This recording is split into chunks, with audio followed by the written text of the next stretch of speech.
നമസ്കാരം.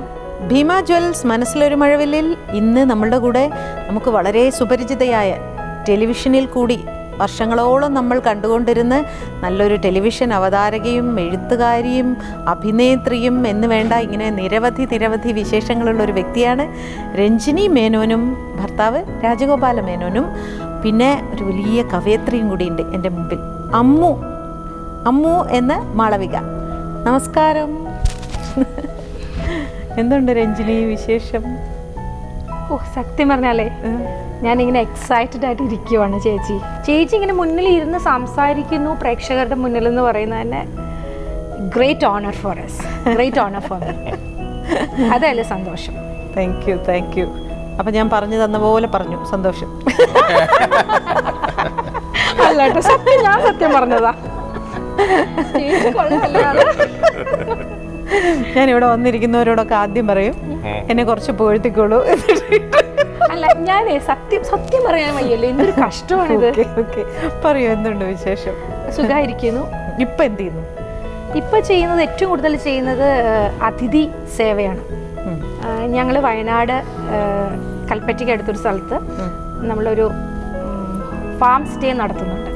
അപ്പൊ ഇപ്പൊ താമസം എറണാകുളത്ത് നിന്ന് വയനാട്ടിലേക്ക് മാറി. എന്നിട്ടൊരു മനോഹരമായ സ്ഥലം. അതെ, ഒരു വളരെ കാൽപ്പനികമായിട്ടുള്ള ഒരു അന്തരീക്ഷത്തിൽ കുറേ ചായത്തോട്ടം, നടുവിൽ കുറേ കാപ്പിത്തോട്ടം, അതിൻ്റെ അകത്തൊരു 80 വർഷം പഴക്കമുള്ള ഒരു വീട്, പഴയ ഒരു എസ്റ്റേറ്റ് ബംഗ്ലോ. ജീവിതം നല്ല ആസ്വദിക്കുന്നുണ്ട്. കൊള്ളാം. പക്ഷെ ഒറ്റ പ്രശ്നമേ ഉള്ളൂ, എപ്പോഴും ഇങ്ങനെ ഗസ്റ്റ് ഇങ്ങനെ വരുമ്പോഴേ ഭക്ഷണം ഉണ്ടാക്കാനൊക്കെ ആളുകളൊക്കെ ഉണ്ടെങ്കിലും ഞാൻ സത്യം പറഞ്ഞാൽ വയനാട്ടിലേക്ക് പോയത് എനിക്ക് കുറേ കൂടി എഴുത്തിൽ സജീവമാവണം, കുറേ കൂടി റിലാക്സ് ചെയ്യണം എന്നൊക്കെ വെച്ചാൽ. പക്ഷേ സത്യം പറഞ്ഞാൽ അവിടെ ചെന്ന് എൻ്റെ ഭർത്താവ് എന്നെ കുടുക്കി കളഞ്ഞു. നേരത്തെ ഇവിടുന്ന് പ്ലാൻ ചെയ്തിട്ടാണ് ആണോ? ഇവിടുന്ന് പ്ലാൻ ചെയ്തിട്ടല്ലേ കൊണ്ടുപോയത്? കുറച്ചുകൂടി റിലാക്സ് ചെയ്യാന്ന് വെച്ചിട്ടാ പോയത്. പക്ഷെ ഇപ്പൊ അവിടെ ചെന്നപ്പോ ഇവിടുത്തെ ഇരട്ടി പണികളാണ് അവിടെ. ഗസ്റ്റ് വന്ന അടുക്കളയിൽ നിന്ന് എനിക്ക് പുറത്തിറങ്ങാൻ പറ്റില്ല. സത്യം പറഞ്ഞാൽ ഞാൻ പുറത്ത് വന്ന് ഗസ്റ്റിൻ്റെ അടുത്ത് ഇരിക്കുമ്പോൾ എൻ്റെ മനസ്സിൽ ഞാൻ ആലോചിക്കും, ദൈവമേ മീൻ പൊള്ളിക്കുന്നതിന് ഉപ്പ് കുറവായിരിക്കുമോ അവർ ചെയ്താൽ, അല്ലെങ്കിൽ ഞാനിവിടെ ഇരുന്ന് കഴിഞ്ഞാൽ കൊഴുക്കട്ട ഉണ്ടാക്കുമ്പോൾ അതിനകത്ത് വെച്ച മധുരം ഏലക്ക ചേർത്തിട്ടുണ്ട് അവർ മറന്നു പോവോ, ഇങ്ങനെയൊക്കെ ഈ ടെൻഷനാണ്. അപ്പോൾ നമ്മളെന്ത് ചെയ്യും, ഫുൾ ടൈം അവിടെ തന്നെ ആവും. അങ്ങനെ എന്താ പറയുക, അതൊക്കെ ആയിട്ട് പിന്നെ കുറച്ച് കൃഷിയുണ്ട്, പച്ചക്കറി കൃഷിയുണ്ട്, പക്ഷെ നിങ്ങൾക്ക് അതിനൊരു സമയം വെക്കാനും പറ്റില്ല അല്ലേ? ഇത്ര മാസത്തിൽ ഇത്ര ദിവസം അങ്ങനെ വെക്കാനും പറ്റില്ല അല്ലേ? ഇല്ലില്ല. ഗസ്റ്റ് എവിടുന്നൊക്കെയോ വരിക നമുക്കറിയില്ലല്ലോ. വടക്കേ ഇന്ത്യക്കാരുണ്ടാവും, ഫോറിനേഴ്സ് ഉണ്ടാവും. അവിടുത്തെ സീസൺ ഇപ്പം ശരിക്കും സീസണാണ്.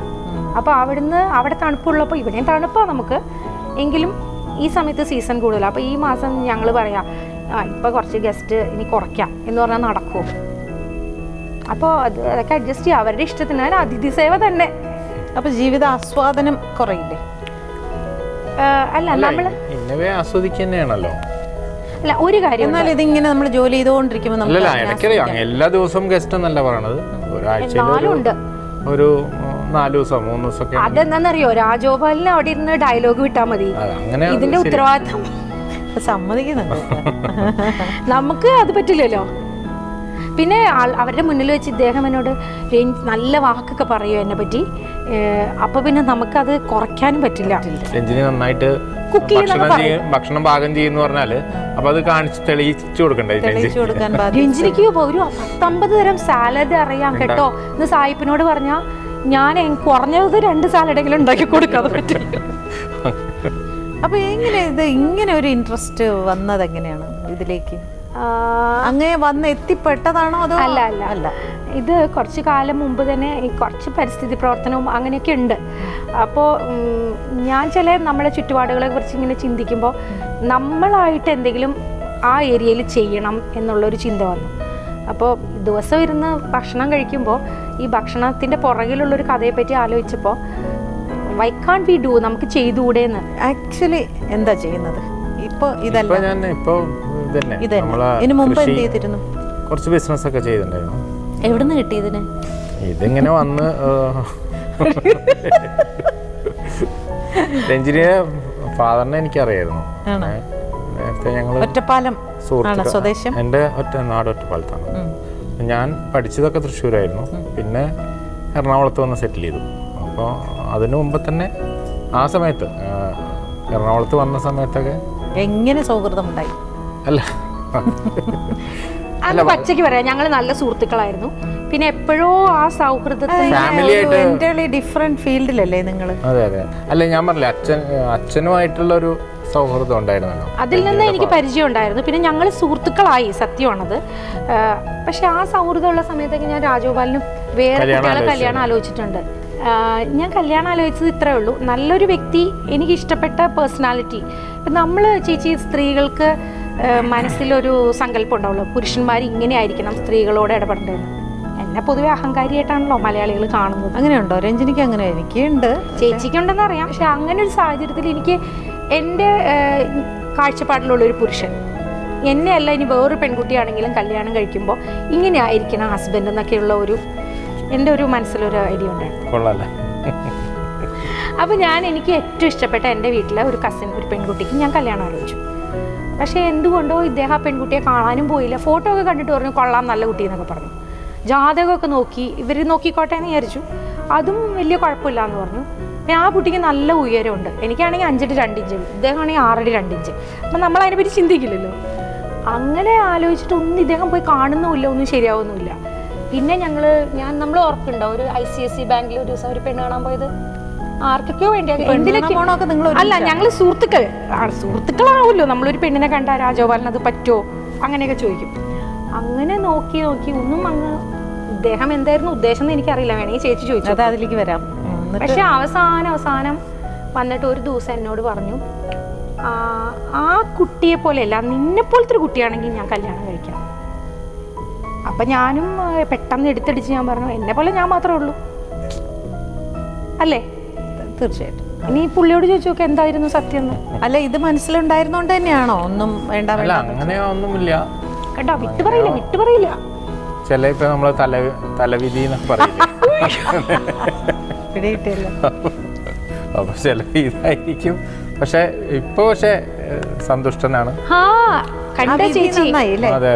ചേച്ചി ഈ പ്രേമിച്ച് കല്യാണം കഴിച്ച ആൾക്കാരെ ഞങ്ങള്, സത്യമാണല്ലോ അത്. പക്ഷെ ഇപ്പൊ ഈ മനുഷ്യൻ പറഞ്ഞ കേട്ടോ ഇങ്ങനെ തലവിധി. അല്ല, തലവിധി നല്ലതും ആവാലോ, മോശമായിട്ടല്ല ഞാൻ പറഞ്ഞത്, മോശമായിട്ടല്ല പറഞ്ഞത്. ഇപ്പൊ നമ്മള് വിചാരിക്കാതെ മാളു എന്റെ അടുത്ത് നേരത്തെ, അമ്മു എന്റെ അടുത്ത് നേരത്തെ പറഞ്ഞു, മാളവിക എന്നുള്ളത് നേരത്തെ എന്റെ അടുത്ത് പറഞ്ഞു, വഴക്ക് തുടങ്ങുന്നത് അമ്മയാണ് എപ്പോഴും അല്ലേ? അതെന്തെന്നറിയോ ചേച്ചി, ഞാനല്ല, അത് എന്നെ കൊണ്ട് തുടങ്ങിപ്പിക്കുന്നത് ഇദ്ദേഹം എന്തെങ്കിലുമൊക്കെ ചെയ്ത്. പിന്നെ ഇവളെ എപ്പോഴും അച്ഛന്റെ ഭാഗമാണ് പറഞ്ഞു, അച്ഛനെയാണ് ഇഷ്ടം എന്നൊക്കെ പറഞ്ഞു. കാരണം അച്ഛൻ സോപ്പിടാൻ വേണ്ടി അവൾക്ക് ചോക്ലേറ്റ് വാങ്ങിക്കൊടുക്കും, അവളെ അടിക്കില്ല, വഴക്ക് പറയില്ല. അമ്മ അങ്ങനെയല്ല, പഠിപ്പിക്കുമ്പോൾ അടി കൊടുക്കും, ചിലപ്പോൾ നല്ല ചീത്ത പറയും. TV കണ്ടോണ്ട് ഒരുപാട് സമയം ഇരുന്നാൽ ഞാൻ നല്ല വഴക്ക് പറയും. എന്നിട്ട് മനസ്സിൽ ഇങ്ങനെയൊക്കെ ആവണം ഒരു പുരുഷൻ എന്ന് വിചാരിച്ച് വിവാഹം കഴിച്ചു. നമ്മൾ മനസ്സിൽ പരിപൂർണമായിട്ടും അങ്ങനെ തന്നെയാണ്?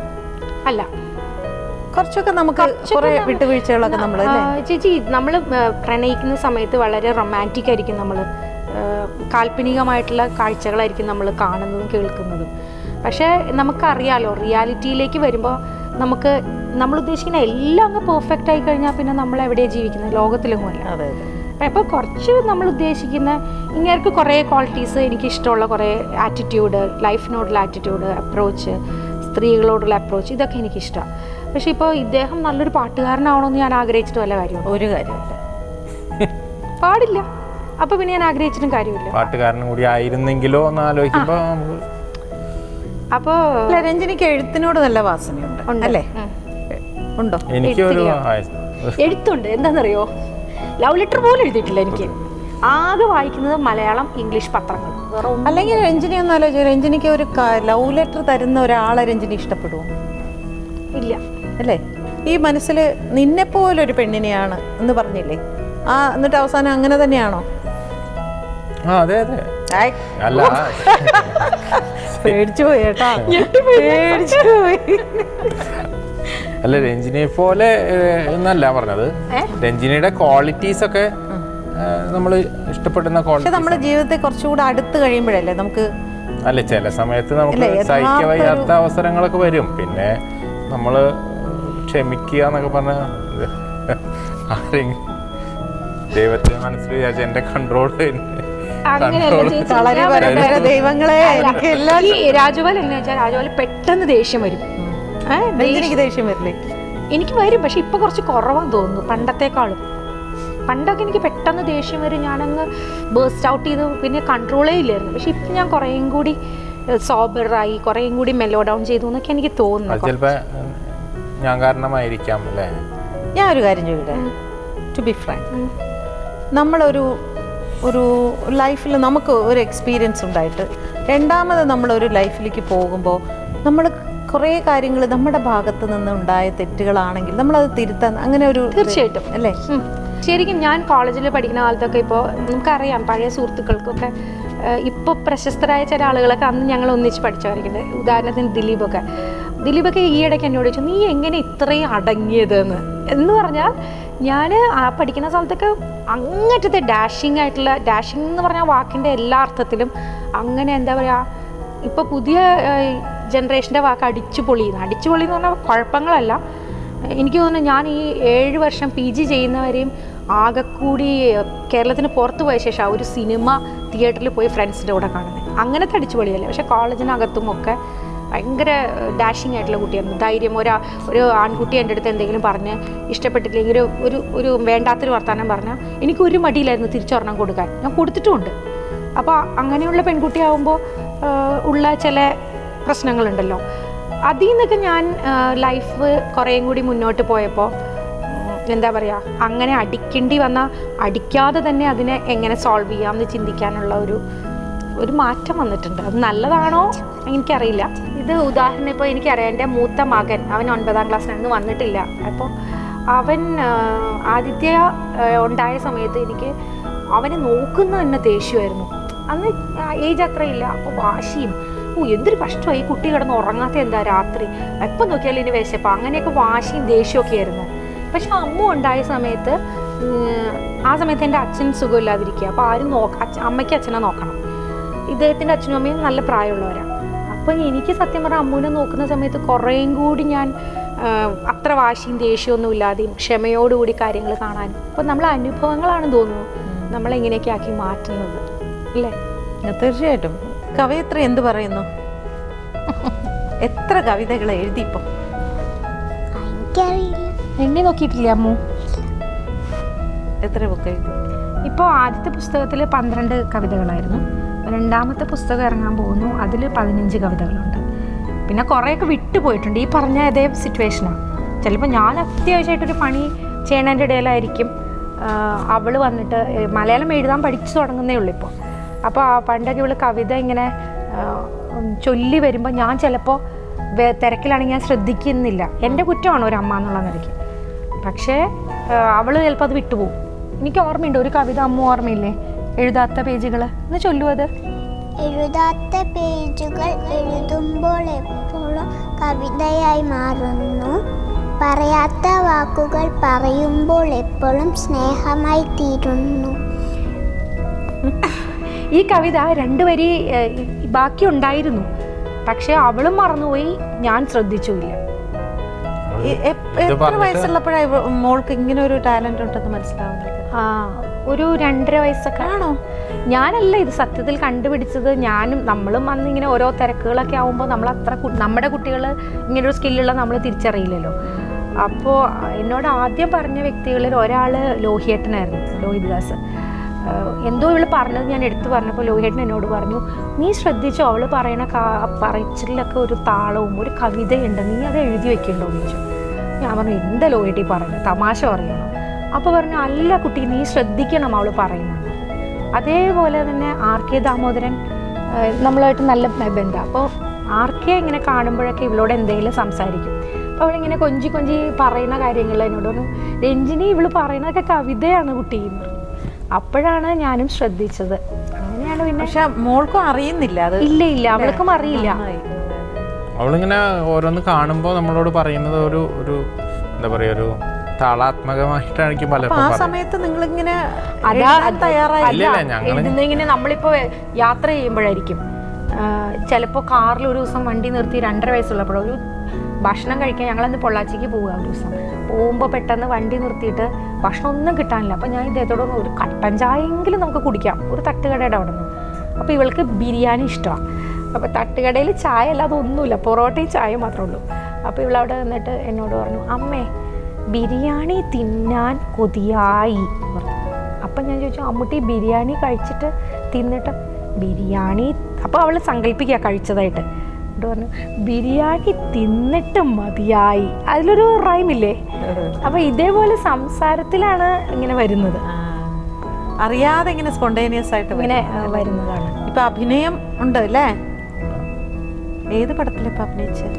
രതിനിർവേദം, കില്ലാടി രാമൻ, തനിച്ചല്ല ഞാൻ, ഡേവിഡ് ആൻഡ് ഗോലിയത്ത്. കുറേ സിനിമയിൽ അഭിനയിച്ചല്ലോ. സിനിമയിൽ അഭിനയിക്കാനാണോ ഇഷ്ടം? എല്ലാം ഇഷ്ടം. എല്ലാം ഇഷ്ടമാണ്. നടിയാവണം എന്നാണോ അതോ നന്നായിട്ട് പഠിച്ച് എഴുത്തുകാരിയാവണം എന്നാണോ? എന്താണ്? എഴുത്തുകാരിയാണ് ഇഷ്ടം. അതെയോ? കൂടുതൽ ഇഷ്ടം. ശരിക്കും രഞ്ജിനിക്ക് ഏത് മേഖലയിലാണ്? കാരണം ഓരോരോ കാലഘട്ടത്തിൽ ഓരോന്നിൽ ഇങ്ങനെ നിൽക്കുന്നതാണ്. കുറേ നാൾ ടെലിവിഷനിൽ നിൽക്കും, പിന്നെ കുറേ നാൾ എഴുത്തായിരിക്കും, ഇടയ്ക്ക് 1-2 പടത്തിൽ ഇങ്ങനെ വന്നു പോകുന്നതാണ്. ഈ പടത്തിൽ അഭിനയിച്ചത് സത്യം പറഞ്ഞാൽ സൗഹൃദം അത് മേഘമൽഹാർ ചെയ്യുന്ന സമയത്ത് കമൽക്ക എന്നെ ഒരു ദിവസം ഇങ്ങനെ വിളിച്ചിട്ട്, അപ്പം നമ്മൾ പലരും ഇങ്ങനെ ഇൻ്റർവ്യൂ ചെയ്തിട്ടൊക്കെ അറിയാലോ, എന്നെ വിളിച്ചിരുന്നു, തനിക്കൊരു ക്യാരക്ടർ ചെയ്യാൻ പറ്റുമോ? അപ്പോൾ എനിക്ക് അങ്ങനെ ഒരു സങ്കല്പമേ ഇല്ല എനിക്ക്. ഞാൻ പറഞ്ഞു അതൊന്നും ശരിയാവില്ല. അപ്പോൾ എടോ താൻ അഭിനയിക്കുന്നത് വേണ്ട, താൻ എന്താണോ അത് തന്നെ അതിൽ കാണിച്ചാൽ മതി എന്നത്. അപ്പോൾ ഞാൻ വിചാരിച്ചു അതെന്താണ് അങ്ങനെ ഒരു സാധനം? അതിനകത്ത് ഒരു അഹങ്കാരിയായ ഫെമിനിസ്റ്റാണ്. അപ്പോൾ ഞാൻ വിചാരിച്ചു ദൈവമേ എന്നെ പറ്റിയുള്ള ഇമേജ് കണ്ടോ ഇങ്ങനെ, ശരിയാവില്ല. അപ്പോൾ താൻ വന്ന് ഒരു 2 ദിവസം നോക്ക്, എന്നിട്ട് തനിക്ക് പറ്റില്ലെങ്കിൽ താൻ തിരിച്ചു വയ്ക്കുമോ? അങ്ങനെ ഒരു മനസ്സോടുകൂടിയൊക്കെ തന്നെയാണ് അത് പോയത്. പക്ഷെ അതിന് മുമ്പ് കോളേജിൽ പഠിക്കുമ്പോഴൊക്കെ പടങ്ങൾ നല്ല വലിയ തമിഴ് ഡയറക്ടേഴ്സിൻ്റെ ഒക്കെ പടങ്ങൾ എനിക്ക് വന്നിട്ടുണ്ടായിരുന്നു.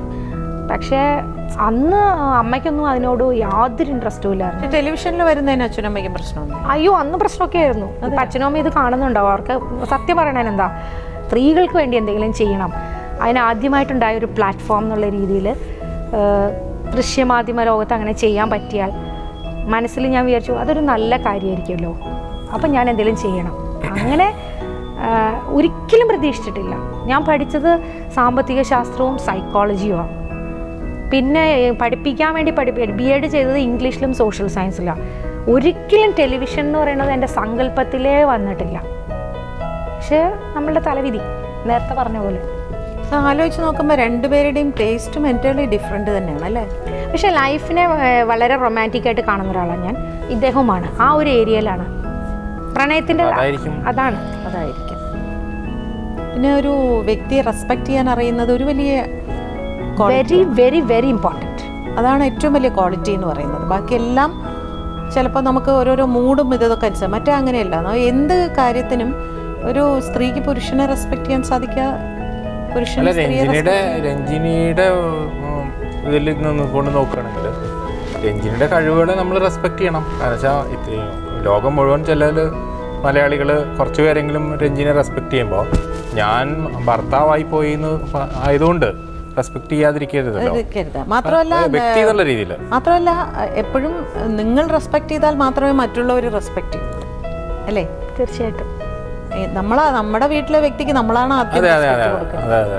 അപ്പോഴേ സമൂഹത്തിന് അവരോട് റെസ്പെക്ട് ഉണ്ടാവുള്ളൂ. രാജഗോപാലിൻ്റെ കാര്യത്തിൽ രാജഗോപാൽ ആസ് എ ഹസ്ബൻഡ് ഒരു നല്ല ക്വാളിറ്റി എന്ന് പറഞ്ഞാൽ is A very loving husband. ആ സ്നേഹം എക്സ്പ്രസ് ചെയ്യാൻ ഒരു മടിയില്ലാത്ത ഒരാൾ. പിന്നെ ചെറിയ കുഴപ്പങ്ങളൊക്കെ ഉണ്ടെങ്കിൽ പോലും, കുഴപ്പമെന്ന് പറഞ്ഞാൽ ചിലപ്പോൾ വാശിയും ചില സമയത്ത് വാശി അങ്ങനെയൊക്കെ ഉണ്ടെങ്കിലും നമ്മൾ ഒരു കാര്യം ചെയ്തു കഴിഞ്ഞാൽ അതിനെ അപ്രീഷിയേറ്റ് ചെയ്യും. നീ നല്ല കാര്യമാണ് ചെയ്തത്, നീ ചെയ്യണം, അങ്ങനെ നമ്മളെ പ്രൊമോട്ട് ചെയ്യുക, അങ്ങനെയുള്ള കാര്യങ്ങൾ.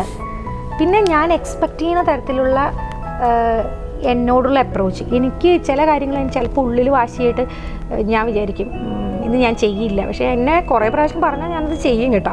അപ്പോൾ പുള്ളിക്കതറിയാം, പുള്ളി അത് അറിഞ്ഞിട്ട് അതിൻ്റെ രീതിയിൽ എന്നെ സമീപിക്കും. എന്നിട്ട് കാര്യം പുള്ളി വിചാരിച്ച പോലെ നടത്തുകയും ചെയ്യും. ഞാൻ അറിയ പോലുമില്ല. സോഷ്യൽ കമ്മിറ്റഡ് ആയിട്ടുള്ള എന്തെങ്കിലും ആക്ടിവിറ്റീസ് ഇപ്പോൾ ചെയ്യുന്നുണ്ടോ? ചേച്ചി, ഞാൻ ഒരു പ്രൊഫഷൻ ചെയ്യുമ്പോൾ, ഞാൻ മാധ്യമപ്രവർത്തനം ചെയ്തപ്പോഴും അതിനെ ഒരു പ്രൊഫഷൻ മാത്രമായിട്ട് കണ്ട് അതിൽ നിന്ന് റവന്യൂ കിട്ടുക എന്നുള്ളതിനപ്പുറത്തേക്ക് അത് കിട്ടണം. ഓഫ് കോഴ്സ് പണം കിട്ടാതെ നമുക്ക് ജീവിക്കാൻ പറ്റില്ല. പക്ഷേ അതിൻ്റെ ഒപ്പം തന്നെ നമ്മളുടെ കമ്മിറ്റ്മെൻറ്റ് ടുവേർഡ്സ് സൊസൈറ്റി. ഞാൻ ചെയ്യുന്ന പ്രോഗ്രാംസ് സൊസൈറ്റിക്ക് ഉപയോഗപ്രദമല്ലാത്തതായിട്ടൊന്നും ചെയ്യരുത്, പണം കിട്ടിയാലും എത്ര കിട്ടിയാലും ചെയ്യരുതെന്ന് വിശ്വസിക്കുന്ന ഒരാളാണ് ഞാൻ. അപ്പോൾ അതിനകത്തും അത് കാണുന്നു. ഞാൻ ഇന്ന് ചെയ്യുന്ന ബിസിനസ്സിൽ ഇപ്പോൾ ഈ ഫാം സ്റ്റേ റിസോർട്ട് എന്ന് പറഞ്ഞാൽ അവിടെ നമ്മുടെ ചുറ്റുവട്ടത്തുള്ള നിർധനരായിട്ടുള്ള ഒരുപാട് സ്ത്രീകൾ നമ്മുടെ അവിടെ ജോലി ചെയ്യുന്നുണ്ട്. അപ്പോൾ അവർക്ക് വേണ്ട ചിലപ്പോൾ ലൈഫിൽ വേണ്ട ആസ് എ സൈക്കോളജിസ്റ്റും കൂടി ആയിരിക്കാം അവർക്ക് വേണ്ട ഉപദേശങ്ങൾ, അല്ലെങ്കിൽ അവർ ലൈഫിന് ഒരു പ്രോബ്ലം ഉണ്ടാകുമ്പോൾ ആ ഇഷ്യൂസിൽ നമ്മൾ ഇടപെടാറുണ്ട്. നമ്മുടെ ചുറ്റുവട്ടത്തുള്ള അവർക്ക് വീട്ടിലൊരു ഇഷ്യൂ ഉണ്ടായാൽ അവർ ഓടി വന്ന് എൻ്റെ അടുത്ത് പറയും. അപ്പോൾ അതിനകത്ത് നമ്മൾ ഇടപെടുന്നുണ്ട്. പിന്നെ നമ്മൾ മാതൃക കാണിച്ചിട്ട് വേണം മറ്റുള്ളവർ അത് ചെയ്യാൻ. അപ്പോൾ നമ്മൾ പൂവിനെയും ചെടിയെയും മരത്തിനെയും മണ്ണിനെയും പുഴുവിനെയും നമ്മൾ സ്നേഹിക്കണമെങ്കിൽ നമ്മളത് ചെയ്യണം. അപ്പോൾ അതിൻ്റെ നമ്മുടെ ജീവിതത്തിലെ ഭാഗമാവണമെങ്കിൽ നമ്മളത് പ്രൊഫഷനും കൂടി ആക്കി കഴിഞ്ഞാൽ പിന്നെ അത് കുറേ കൂടി നല്ല ബ്യൂട്ടിഫുൾ അല്ലേ. അതുകൊണ്ടാണ് അങ്ങനെ വിചാരിക്കുന്നത്. പിന്നെ ഈ ഇതുപോലെയുള്ള വോളണ്ടറി ഓർഗനൈസേഷൻസ് ലൈക്ക് ഇപ്പോൾ റോട്ടറി പോലെയുള്ള സംഘടനകൾ, അതിനകത്തൊക്കെയുള്ള ചില പൊങ്ങച്ചങ്ങൾക്കെതിരാണ് ഞാൻ. അതിനകത്ത് ഒരുപാട് പൊങ്ങച്ചങ്ങളുള്ളവരും പൊങ്ങച്ചത്തിന് വേണ്ടി ചെയ്യുന്നവരുണ്ട്. പക്ഷേ അതിനകത്ത് ട്രൂ കമ്മിറ്റഡ് ആയിട്ടുള്ള ആളുകളും ഒരുപാടുണ്ട്. അവർ ഒരുപാട് നല്ല കാര്യങ്ങൾ ചെയ്യുന്നുണ്ട്. അതുകൊണ്ട് തന്നെ അതിൻ്റെ വാല്യൂസിൽ എനിക്ക് ഇഷ്ടപ്പെട്ട് ഞാൻ പ്രവർത്തനത്തിൽ ഉണ്ട്. പരിസ്ഥിതി പ്രവർത്തനമാണ് എനിക്ക് ഏറ്റവും ഇഷ്ടപ്പെട്ട അല്ലെങ്കിൽ ചെയ്യാൻ ആഗ്രഹമുള്ള ചെയ്തുകൊണ്ടിരിക്കുന്ന ഒരു മരം എവിടെയെങ്കിലും വെട്ടുന്ന കണ്ടാൽ എനിക്ക് എൻ്റെ ആരോ മരിക്കുന്ന പോലെയാണ് എനിക്ക് തോന്നുന്നത്. എൻ്റെ വീട്ടിനകത്ത് 2 മരം വളരുന്നുണ്ട്. വീടിനകത്ത് ഒരു തെങ്ങും ഒരു പുളിയും. അപ്പോൾ എനിക്ക് വീട് പണിതപ്പോഴും ഞാൻ വിചാരിച്ചു അത് ഞാൻ മുറിക്കില്ല. അതിനു വേണ്ടി കുറെ ഓട് പൊട്ടും ചിലപ്പോൾ, അല്ലെങ്കിൽ അതിനു വേണ്ടി ചുമര് പൊട്ടും. അപ്പൊ അങ്ങനെയൊക്കെ അത് നിങ്ങൾക്ക് ഓട് മാറ്റാനേ സമയം ഉണ്ടാവുള്ളൂ. ആയിക്കോട്ടെ, ഓട് മാറ്റാം. അതിനൊരു ഇതുണ്ടാക്കിയിരിക്കാം, കൊട്ട പോലെ ഒരു. അപ്പോൾ ഞാൻ പറയുന്നത് നമ്മൾ 25 വർഷം അല്ലെങ്കിൽ 30 വർഷമോ കൊണ്ട് വളർന്നു വരുന്ന ഒരു മരത്തിനെ ഒരു നിമിഷം കൊണ്ട് നമുക്ക് വെട്ടിമാറ്റാൻ പറ്റും. പക്ഷേ അതിന് വേണ്ടിയിട്ട് കുറച്ച് നമ്മൾ കഷ്ടപ്പെട്ട് കുറച്ച് ഓട് പൊട്ടിയാലോ ചുമര് പൊട്ടിയാലോ അവിടെ വേണമെങ്കിൽ ചുമര് ഓടൊക്കെ വെക്കാം അല്ലേ. അതെ. അപ്പോൾ ലൈഫ് ഇങ്ങനെ ബ്യൂട്ടിഫുള്ളായിട്ട് എൻജോയ് ചെയ്ത് മുമ്പോട്ട് പോട്ടെ. ജീവിതം നന്നായിരിക്കട്ടെ രഞ്ജിനി. ഇങ്ങനെ ആസ്വദിച്ച് തന്നെ മുമ്പോട്ട് പോകുക. വളരെ സന്തോഷം.